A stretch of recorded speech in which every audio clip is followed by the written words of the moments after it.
இந்த சிறப்பான மாநாட்டை தலைமை தாங்கி வழி நடத்துகிற விடுதலை சிறுத்தைகள் கட்சியின் தலைவரும் நாடாளுமன்ற உறுப்பினரும் அன்பு சகோதரருமான தொல் திருமாவளவன் அவர்களே, மேடையில் அமர்ந்திருக்கக்கூடிய பல்வேறு அரசியல் கட்சிகள் மற்றும் அமைப்புகளை சார்ந்த தலைவர்களே, இந்த கூட்டத்திற்கு திரளாக வருகை தந்து எதிர்காலம் குறித்த ஒரு நம்பிக்கையை ஏற்படுத்தி இருக்கக்கூடிய அன்பு விடுதலை சிறுத்தைகளே, உங்கள் அனைவருக்கும் மார்க்சிஸ்ட் கம்யூனிஸ்ட் கட்சியின் சார்பில் என்னுடைய மனமார்ந்த பாராட்டுக்களை தெரிவித்துக் கொள்கிறேன்.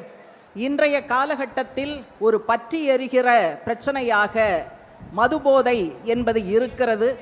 இதை இல்லாமல் செய்வது என்கிற தீர்மானத்தை இங்கே அன்பு சகோதரர் திருமா அவர்கள் முன்னெடுத்து இருக்கிறார்.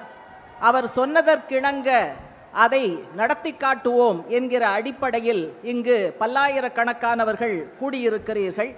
உண்மையிலேயே பாராட்டுக்குரிய விஷயமாக நான் பதிவு செய்ய விரும்புகிறேன். உங்கள் மாநாடு துவங்கிய நேரம் என்பது அந்தி மயங்கும் நேரம் என்று சொல்வார்கள். அந்தி மயங்கும் நேரத்தில் நீங்கள் நடத்துகிற மாநாடு புத்தி மயக்கம் கூடாது என்பதற்காக நடத்தப்படுகிற மாநாடு. அந்தி மயங்கும் நேரத்தில் நீங்கள் நடத்துகிற மாநாடு மக்கள் மதி மயங்கிவிடக் கூடாது என்பதற்காக நீங்கள் நடத்துகிற மாநாடு. இந்த மாநாடு பொதுவாகவே நம்பிக்கை அளிக்கக்கூடிய மாநாடு. அதில் குறிப்பாக ஆயிரக்கணக்கிலே பெண் சிறுத்தைகள் வந்திருப்பது என்பது பதிவு செய்து பாராட்டப்பட வேண்டிய விஷயம் என பார்க்கிறேன். நாங்கள் அலங்கார பதுமைகள் அல்ல, தலையாட்டி பொம்மைகள் அல்ல. களப்போராட்டங்களில் ஆணுக்கு இணையாக சமயங்களில் ஆண்களை விட அதிகமாக களத்திலே நிற்கக்கூடிய போராளிகள் நாங்கள் என்பதை மெய்ப்பிக்கக்கூடிய விதத்தில்தான் இங்கு வந்திருக்கக்கூடிய பெண்களை நாங்கள் பார்க்கிறோம். நாங்கள் மற்றவர்களை விட அதிகமாக கொடி பிடிப்போம், குரல் கொடுப்போம், எத்தகைய சவால் வந்தாலும் எதிர்கொள்வோம் என்கிற நம்பிக்கையை விதைக்கக்கூடிய கூட்டமாக இதை நாங்கள் பார்க்கிறோம். முன்னாலே பேசிய தலைவர்கள் சுட்டிக்காட்டியதைப் போல இந்தியாவை ஆளுகிற ஒன்றிய அரசாங்கம் கடைபிடிக்கக்கூடிய சித்தாந்தம் என்பது மனுவினுடைய கோட்பாடு. இங்கே கூடியிருக்கக்கூடிய கூட்டத்தின் சார்பாக எப்படிப்பட்ட செய்தியை நாம் ஒன்றிய ஆட்சியாளர்களுக்கு கொடுக்கிறோம் தெரியுமா? அடிமைப்படுத்துகிற மனுவினுடைய சித்தாந்தத்தை நீங்கள் வைத்துக் கொள்ளுங்கள், விடுதலை தருகிற எங்களுடைய சித்தாந்தத்தை உயர்த்தி பிடிப்பதற்காக நாங்கள் இந்த கூட்டத்தை நடத்துகிறோம் என்று உங்களுடைய குரல், இந்த செய்தி என்பது நிச்சயமாக இந்த மாநாட்டின் மூலம் ஒன்றிய அரசாங்கத்தினுடைய காதுகளை சென்று அடையும் என்கிற நம்பிக்கை இருக்கிறது. மார்க்சிஸ்ட் கம்யூனிஸ்ட் கட்சியோ, எனக்கு முன்னால் பேசிய ஆனி ராஜா அவர்கள் பிரதிநிதித்துவப்படுத்தக்கூடிய இந்திய கம்யூனிச இயக்கமோ, அது இன்று நேற்று பிறந்ததல்ல. 100 ஆண்டுகளுக்கு மேலாக இந்தியாவினுடைய சகலவிதமான சவால்களையும் எதிர்கொண்டு வளர்ந்திருக்கக்கூடிய பேர் இயக்கம். துவக்கத்திலிருந்தே பெண்களை சக போராளியாக, சம உரிமை பெற்றவராக, விவசாயிகள் போராட்டம், விவசாய தொழிலாளர்கள் போராட்டம், குறிப்பாக தமிழகத்தினுடைய கீழத்தஞ்சையில் சாணிப்பால் சவுக்கடிகள் நிறைந்த பண்ணை அடிமைத்தனத்திற்கு எதிரான போராட்டம், மகாராஷ்டிரா வார்லியிலே ஆதிவாசிகள் போராட்டம், கேரளாவிலே புன்னப்புரா வயலார் போராட்டம், வடக்கு மலபார் போராட்டம், அதே போல மேற்கு வங்கத்திலே குத்தகை விவசாயிகளுக்கான தேபாகா போராட்டம், அருகில் இருக்கக்கூடிய தெலுங்கானாவிலே நடந்த வீரம் செறிந்த விவசாயிகளுக்கான கிளர்ச்சி என அத்தனையிலும் பெண்களை களத்திலே சக மனிதர்களாக, சக போராளிகளாக, சக தோழர்களாக கருதி பாலின சமத்துவத்தை தொடர்ந்து முன்னெடுக்கிற எங்களுடைய கம்யூனிச இயக்கத்தின் சார்பாக உண்மையிலேயே இந்த மாநாட்டை நாங்கள் பூரிப்போடு பார்க்கிறோம். மீண்டும் ஒரு முறை என்னுடைய பாராட்டை கட்சியின் சார்பாக நான் தெரிவித்துக் கொள்கிறேன். அக்டோபர் 2ஆம் தேதி இதை நடத்துவது மிகவும் பொருத்தம். போதைகள் பலவிதம், ஒவ்வொன்றும் ஒரு விதம் அப்படிங்கிறத நம்ம கேள்விப்பட்டிருக்கோம். காந்தியடிகள் மது போதைக்கு எதிராக மட்டும் போராடவில்லை, மதவெறி போதைக்கும் எதிராக போராடினார். அதோடு சேர்த்து வேறு சில போதைகளை நாம் இணைத்து கொள்ள வேண்டும். அதிலே ஒன்று சாதி ஆதிக்க போதை, அடுத்தது அதிகார போதை, மற்றொன்று செல்வம் தருகிற போதை, இன்னொரு போதை கொள்ளை லாப போதை. இன்றைக்கு சாம்சங் தொழிலாளர்களுடைய மகத்தான போராட்டம் 23ஆம் நாளாக நடந்து கொண்டு இருக்கிறது. சங்கம் வைக்க வேண்டும் என்கிற அடிப்படை உரிமைக்காக அவர்கள் போராடி கொண்டு இருக்கிறார்கள். கொள்ளை லாபம் குறைந்து விடுமே என்பதற்காக அந்த நிர்வாகம் சங்கத்தை அங்கீகரிக்க மறுக்கிறது.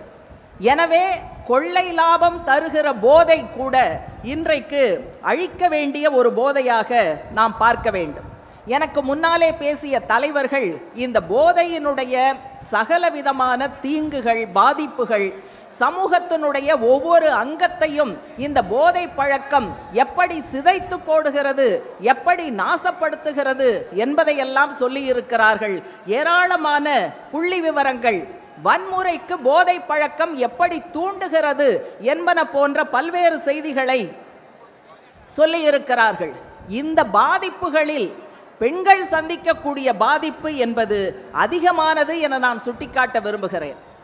இந்த கொடிய பழக்கத்தை ஏற்றுக்கொண்டவர்கள் அல்லது அதில் சிக்கி தவிப்பவர்கள் யாருன்னு பார்த்தீங்கன்னா, அநேகமாக இங்கு வந்திருக்கக்கூடிய கூட்டத்தில் ஒன்று நம்முடைய குடும்பத்தில் ஒருவருக்கு இப்படி நேர்ந்திருக்கலாம், அல்லது அண்டை வீட்டில் இப்படி பார்த்திருக்கலாம், அல்லது தூரத்து உறவினர்களை இப்படி பார்த்திருக்கலாம். ஏதோ ஒரு விதத்தில் இந்த போதை பழக்கத்தினுடைய கொடுமைகளை அனுபவித்தவர்களாக, பார்த்தவர்களாகத்தான் நாம் இங்கே இந்த மாநாட்டிற்கு வந்திருக்கிறோம். இதையெல்லாம் செய்பவர்கள் யார்? ஊரில் செல்கிற யாரோ ஒருவர் அல்ல. நம்முடைய குடும்பத்தில் தந்தையாக இருக்கலாம், அண்ணன் தம்பியாக இருக்கலாம், அல்லது மாமா மச்சானாக இருக்கலாம், அல்லது கணவராக இருக்கலாம். நாம் யாரையெல்லாம், எவ்வளவு நேரம் இருக்கு? 5 நிமிஷமா? யாரையெல்லாம் நெருக்கமாக நாம் நினைக்கிறோமோ அவர்கள்தான் இதில் சிக்கி தவிக்கிறார்கள். எனவே நம்முடைய அணுகுமுறை மது ஒழிப்பில் இருக்க வேண்டுமே தவிர அதை சாப்பிடுகிற மனிதர்களை ஒழித்து விடுவதற்கு இட்டு செல்லக்கூடாது என்பதை நான் இங்கு தெளிவுபடுத்த விரும்புகிறேன். சிந்தனையை சிதைக்கிற விஷயமாக போதை பழக்கம் இருக்கிறது. இங்கு நிறைய கட்டவுட்டுகள் வைத்திருக்கிறீர்கள். இந்த தலைவர்கள் எல்லோருமே சிந்திக்க சொல்லி இருக்கிறார்கள். மார்க்ஸ் அதைத்தான் சொன்னார், அண்ணல் அம்பேத்கர் அதைத்தான் சொன்னார், தந்தை பெரியார் அதைத்தான் சொன்னார். ஆனால் இந்த தலைவர்கள் எதை முன்னிறுத்தினார்களோ அந்த சிந்தனை, பகுத்தறிவு என்கிற விஷயங்களை சிதைக்கக்கூடிய விஷயமாக போதை பழக்கம் இருக்கிறது. எனவே இந்த தலைவர்களை எனக்கு பிடிக்கும் என்று சொல்பவர்கள், இவர்களுடைய கொள்கை வழி நடக்கிறோம் என்று சொல்பவர்கள், இவர்களைத்தான் நாங்கள் பின்பற்றுகிறோம் என்று சொல்பவர்கள், நிச்சயமாக இவர்கள் சொல்வதற்கு எதிராக இருக்கக்கூடிய போதை பழக்கத்திற்கு எதிரான மிகப்பெரிய யுத்தத்தில் நம்மை நாமே ஈடுபடுத்திக் கொள்ள வேண்டும் என்பதை நான் முன்னிறுத்துகிறேன். பூரணமாக மது ஒழிக்கப்படுவது நடக்கட்டும். ஆனால் அதுவரை அரசாங்கம் என்ன செய்ய வேண்டும், அரசியல் கட்சிகள் என்ன செய்ய வேண்டும் என்று சொல்லி நான் நிறைவு செய்கிறேன். ஒன்றிய அரசுக்கு நீங்கள் பல கோரிக்கைகள் வைத்திருக்கிறீர்கள், அது நடக்கட்டும். ஆனாலும் கூட மாநில அரசு கூடுதலாக சில விஷயங்களை செய்ய முடியும். திராவிட முன்னேற்ற கழகத்தினுடைய மூத்த தலைவர்கள் இங்கு வந்திருக்கிறார்கள். அவர்களின் மூலமாக தமிழக அரசாங்கத்திற்கு சில கோரிக்கைகளை நான் முன்மொழிய விரும்புகிறேன். மதுவிலக்கு மற்றும் ஆயத்தீர்வை துறை தன்னுடைய கொள்கையை மறுபரிசீலனை செய்ய வேண்டும். சென்ற ஆண்டு மட்டும் டாஸ்மாக் மூலமாக அரசுக்கு கிடைத்த வருமானம் சுமார் 46,000 கோடி ரூபாய். அத்தனையும் ஒடுக்கப்பட்ட, சுரண்டப்பட்ட ஏழை எளிய மக்களின் சட்டை பையிலிருந்து வந்திருக்கக்கூடிய பணம் என்பதை நான் தாழ்மையோடு சுட்டிக்காட்ட விரும்புகிறேன். எனவே இதை மாற்ற வேண்டும். வருமானம் தரக்கூடிய வழியாக நாம் டாஸ்மாக் கடைகளை பார்த்துவிடக்கூடாது. அதற்குரிய முறையில் ஆயத்தீர்வை துறையினுடைய கொள்கை மாற்றப்பட வேண்டும் என்பது முதல் கோரிக்கை. இதை கட்டுப்படுத்த வேண்டுமென்றால் ஊற்றுக்கண்ணில் நாம் துவங்க வேண்டும். தமிழகத்தினுடைய மதுபான ஆலைகள் மதுவை உற்பத்தி செய்வதற்கு உச்சவரம்பு என்பது விதிக்கப்பட வேண்டும். உற்பத்தியை கட்டுப்படுத்துகிற இடத்திலே நாம் நம்முடைய தலையீட்டை துவங்க வேண்டும். அடுத்து கடைகளின் எண்ணிக்கையை படிப்படியாக குறைப்பது. அனைத்திந்திய ஜனநாயக மாதர் சங்கத்தின் சார்பாக நூற்றுக்கணக்கான டாஸ்மாக் கடைகளுக்கு பூட்டு போடும் போராட்டத்தை நாங்கள் நடத்தி இருக்கிறோம். இதற்காக ஏராளமான எஃப்ஐஆர்கள் எங்கள் மீது பதிவு செய்யப்பட்டிருக்கின்றன. இருந்தாலும் இந்த போராட்டத்தை நாங்கள் தொடர்ந்து நடத்துகிறோம். அதே போல கடைகள் இயங்குகிற நேரம் குறைக்கப்பட வேண்டும். பொதுமக்கள் கூடுகிற இடத்தில் கடைகள் இருக்கக்கூடாது, அப்புறப்படுத்தப்பட வேண்டும் என்பன போன்ற பல்வேறு விஷயங்கள் நிச்சயமாக அரசாங்கம் செய்ய முடியும். அங்கே டாஸ்மாக் கடையில் பார்ல ரொம்பவெல்லாம் வசதி பண்ணி கொடுக்காதீங்க. நல்ல ஹாயாக உட்காந்து நிறையா நேரம் அங்கே செலவழிக்கும் போது உள்ளே இறங்குறதும் இன்னும் அதிகமாக போய்கிட்டே இருக்கு. அதனால கொஞ்சம் வந்தோமா முடிச்சோமா போனோமா அப்படிங்கிற மாதிரி ஏதாவது ஏற்பாடு பண்ண முடியுமா அப்படிங்கிற விஷயத்தை பார்க்கலாம். இது இப்படியே விட்டா என்ன ஆகுதுன்னா, ஒரு இடத்துல விலைவாசி உயர்வுக்கு எதிராகன்னு பேசினா பக்கத்தில் ஒருத்தர் வந்து, அக்கா நீங்கள் விலைவாசி உயர்வுக்கு எதிராக போராடுறீங்க, டாஸ்மாக் கடையில் சைட் டிஷ் விலையெல்லாம் ரொம்ப ஜாஸ்தியாக போயிடுச்சு, அந்த விலைவாசி உயர்வுக்கு எதிராகவும் நீங்கள் குரல் கொடுக்க மாட்டீங்களான்னு கேட்குற அளவுக்கு தான் இங்கே விஷயம் என்பது இருக்கிறது. எனவே மாநில அரசு, நான் வந்து திமுக என்பதற்காக சொல்லலை, பொதுவாக மாநில அரசுகள் இப்படிப்பட்ட விஷயங்களை செய்ய முடியும். உற்பத்தி, விற்பனை, இதிலே சில கட்டுப்பாடுகளை கொண்டு வர முடியும். அதே போல அரசியல் கட்சிகளுக்கு சில கடமைகள் இருக்கிறது.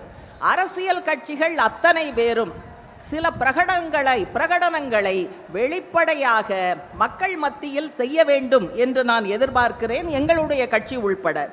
கூட்டத்துக்கு ஆள் சேர்க்க, ஓட்டு போட, தேர்தல் வேலை பார்க்க வருபவர்களுக்கு குவார்ட்டர் வாங்கி கொடுப்பது, சாராயம் வாங்கி கொடுப்பது என்பதை நாங்கள் இனிமேல் செய்ய மாட்டோம் என்று அரசியல் கட்சிகள் பொதுப்படையாக உத்தரவாதம் கொடுக்க வேண்டும். அதே போல கட்சியில் இருக்கக்கூடிய உறுப்பினர்கள், எங்களுடைய கட்சியினுடைய அமைப்பு விதிகளில் போதை பழக்கம் இருந்தால் கட்சி நடவடிக்கை எடுக்கும், குடும்ப வன்முறையில் ஈடுபடுபவர்கள் மீது கட்சி நடவடிக்கை எடுக்கும், பாலியல் துன்புறுத்தலில் ஈடுபடுபவர்கள் மீது கட்சி நடவடிக்கை எடுக்கும் என்பது எங்களுடைய கட்சியின் அமைப்பு விதிகளில் இருக்கிறது. எனவே பொதுவாக அரசியல் கட்சிகள் அவர்களது உறுப்பினர்களை போதை பழக்கத்துக்கு அடிமையாகாமல் தடுப்பதற்கான சில முயற்சிகளை நாம் செய்ய வேண்டும். அதே போல அரசியல் கட்சிகள் என்றால் நன்கொடை வாங்குவது தவிர்க்க இயலாதது. இப்போ எங்களை எல்லாம் வந்து உண்டியல் குலுக்கிகள் என்று சொல்வார்கள். எப்போதுமே நாங்கள் அதை பற்றி கவலைப்பட்டது கிடையாது. மக்களிடம் வீடு வீடாக ஒடுக்கப்பட்டவர்களிடம், சுரண்டப்படுபவர்களிடம் உண்டியல் ஏந்தி, பக்கெட் ஏந்தி வசூல் பண்ணுவதை பெருமையாக நாங்கள் நினைக்கிறோம். கவலைப்பட வேண்டியது கள்ளச்சந்தையில் அல்லது பெரிய முதலாளிகளிடம் கை நீட்டி சூட்கேஸ் வாங்குகிற சூட்கேஸ் குலுக்கிகள் தான் கவலைப்பட வேண்டுமே தவிர உண்டியல் குலுக்கிகளான நாங்கள் கவலைப்பட வேண்டிய அவசியமில்லை. நாம் நன்கொடை வாங்கும் போது கள்ளச்சாராய அதிபர்களிடம் வாங்க மாட்டோம், சமூக விரோதிகளிடம் வாங்க மாட்டோம், பாலியல் வணிகம் செய்பவர்களிடம் நன்கொடை வாங்க மாட்டோம் என்று உறுதியான ஒரு நிலைப்பாட்டை அரசியல் கட்சிகள் பகிரங்கமாக எடுத்தால் நிச்சயமாக ஒரு மாற்றம் என்பது வரும். எனவே இது பெண்களுடைய பிரச்சனை அல்ல, இது ஒரு சமூக பிரச்சனை. அனைவரும் சேர்ந்து குரல் கொடுக்க வேண்டும்.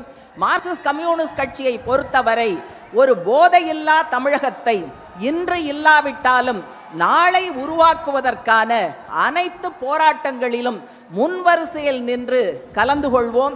விசிக எடுக்கக்கூடிய அனைத்து முயற்சிகளுக்கும் நடவடிக்கைகளுக்கும் நாங்கள் ஆதரவளிப்போம் என்று சொல்லி வாய்ப்புக்கு நன்றி சொல்லி நிறைவு செய்கிறேன். நன்றி, வணக்கம்.